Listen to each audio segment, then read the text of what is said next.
Good morning, everybody. I am Amir Khan, Faculty of Chemistry from Mahatma Gandhi Shikshan Sansthan Darbhanga.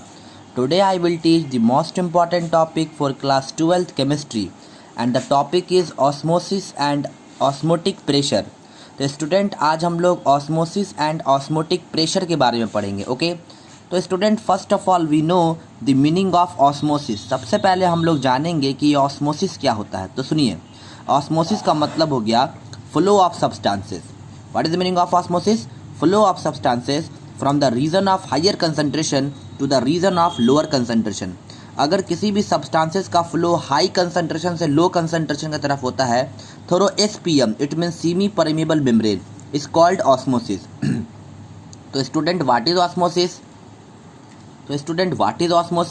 Osmosis stand for flow of substances from higher concentration to the lower concentration, from higher concentration to the lower concentration through semi permeable membrane. semi permeable membrane का मतलब क्या हो गया? SPM मतलब semi permeable membrane.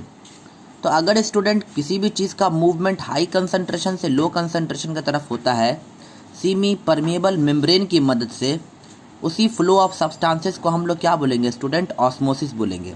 Perhaps आप मेरी बात समझ गए होंगे. ओके और एक बात हमेशा याद रखेंगे स्टूडेंट, जहाँ तक बात है ऑस्मोसिस का, so osmosis always takes place in liquid medium. Osmosis हमेशा लिक्विड मीडियम में होगा. ऑस्मोसिस कभी भी सॉलिड या गैसियस मीडियम में नहीं होता है. ऑस्मोसिस हमेशा लिक्विड मीडियम में होता है. और ऑस्मोसिस के बारे में एक और चीज़ बताया जाता है स्टूडेंट कि diffusion in liquid medium is called osmosis through semi permeable membrane. अगर किसी भी चीज़ों का डिफ्यूज़न हो रहा है लिक्विड मीडियम में, वो भी सेमी परमेबल मेम्ब्रेन के मदद से, तो उसको भी क्या बोलेंगे स्टूडेंट? उसको भी हम लोग ऑस्मोसिस ही बोलेंगे. परहैप्स आप मेरी बात समझ गए होंगे. तब स्टूडेंट अब यहाँ पर एक एक्टिविटी है. आप इस बुक में एक एक्टिविटी देख रहे होंगे. क्या करना, हमें एक बीकर ले लेना है. ओके अब स्टूडेंट इस बीकर में क्या कर लेना है? वाटर डाल देना है. और आप यहाँ पर देख रहे हो, यहाँ पर आपको फनल, इन्वर्टेड फनल है. ठीक है, इन्वर्टेड फनल का जो बेस है उसको कवर कर देना है SPM से, it mean semi permeable membrane से.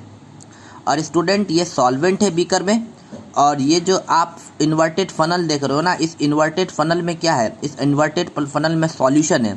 तो जाहिर सी बात है स्टूडेंट कि ये जो इन्वर्टेड फनल जो अब यहाँ पर हम लोग देख रहे हैं, इन्वर्टेड फनल के अंदर जो सॉल्यूशन होगा वो हाइपरटोनिक होगा, जबकि इस बीकर में जो सॉल्यूशन है इट मीन सॉल्वेंट है वो हाइपोटोनिक है. और हमें ये बात पता है कि solvent always flow from higher concentration to lower concentration. Solvent हमेशा हाइपो से हाइपर की तरफ फ्लो करता है ना स्टूडेंट.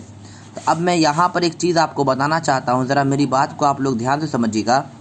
एक्चुअली जैसे ही इन्वर्टेड फनल में सेमी परमेबल मेम्ब्रेन में लगा दिया और इसको इस बीकर के अंदर डिप कर दिया हूँ, तो अब क्या होगा कि धीरे धीरे जो वाटर है वो सॉल्यूशन से मूव करेगा. कहाँ? धीरे धीरे जो वाटर है वो सॉल्यूशन से मूव करेगा इस इन्वर्टेड फनल में हाई टू लो की तरफ. और ये जो थोड़ा हाइट है ना, वाटर का जो हाइट है, जो सॉल्वेंट का जो हाइट है इस इन्वर्टेड फनल में, वो हाइट थोड़ी देर के बाद क्या हो जाएगी? बढ़ जाएगी, मतलब राइज अप हो जाएगी, बढ़ जाएगी. परहैप्स आप मेरी बात को सुन रहे होंगे. तो अब क्या होगा स्टूडेंट? थोड़ी देर के बाद इस इन्वर्टेड फनल में सॉल्वेंट का लेवल क्या करेगा? राइज करेगा. और वो इस बात को इंडिकेट कर रहा है कि सॉल्वेंट का मूवमेंट हो रहा है हायर कंसंट्रेशन सॉल्यूशन से लोअर कंसंट्रेशन. कहाँ? सॉरी, हायर कंसंट्रेशन सॉल्वेंट इस बीकर से, लोअर कंसंट्रेशन कहाँ? सॉल्यूशन के अंदर. तो ये एक अच्छा सा एक्टिविटी है, और इस एक्टिविटी के मदद से हम लोग लेबोरेटरी में सॉल्यूशन को स्टडी कर सकते हैं. ठीक है. ओके स्टूडेंट, अब यहाँ पर एक टर्म मिलेगा आपको, ऑस्मोटिक प्रेशर. अब ये ऑस्मोटिक प्रेशर क्या है तो मैं आपको बता दूं. Osmotic pressure is a colligative property, and colligative property are those property which are depends upon number of solute particle. Colligative property हम उस प्रॉपर्टी को कहते हैं स्टूडेंट जो नंबर ऑफ सॉल्यूट पार्टिकल पे क्या करे? डिपेंड करे. And osmotic pressure is a colligative property, and osmotic pressure is represented by pi. Osmotic pressure को हम किससे रिप्रेजेंट करते हैं? पाई से. यहाँ पर इसका कुछ कैलकुलेशंस भी है, आप देख सकते हो. So osmotic pressure is represented by what? Pi. Okay and actually osmotic pressure are those pressure which is responsible for stop of the flow of solvent in a solution. Actually student osmotic pressure उस pressure को कहते हैं जो flow of solvent को क्या कर दे, रोक दे। Actually student जब ऑस्मोसिस हो रहा होता है तो जो सॉल्वेंट है वो हाई कंसंट्रेशन से लो कंसंट्रेशन की तरफ मूव कर रहे होते हैं। तो हम लोग क्या करते हैं, उसके अपोजिट डायरेक्शन में ना ऑस्मोटिक प्रेशर अप्लाई करते हैं और ये ऑस्मोटिक प्रेशर ना फ्लो ऑफ सॉल्वेंट को रोक देता है। तो याद रखिएगा, osmotic pressure are those pressure which is responsible for the stop of flow of solvent. Osmotic pressure flow of solvent को रोक देगा, कब? During osmosis. I hope student ये वीडियो आपको अच्छा लगा हो। चैनल पर नए हैं तो सब्सक्राइब ज़रूर कीजिएगा।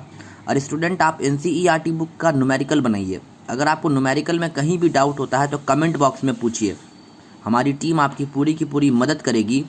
और ऑस्मोटिक प्रेशर के बाद जो अगला टॉपिक है सॉल्यूशन में, वो है आपको वांट ऑफ आई फैक्टर, जो कि बहुत ही इम्पॉर्टेंट है और बोर्ड के लिए भी इम्पॉर्टेंट है और कॉम्पिटिटिव एग्जामिनेशन के लिए भी इम्पॉर्टेंट है। ओके स्टूडेंट, अब हम लोग नेक्स्ट वीडियो में मिलेंगे। Thank you so much. Jai Hind and have a nice day.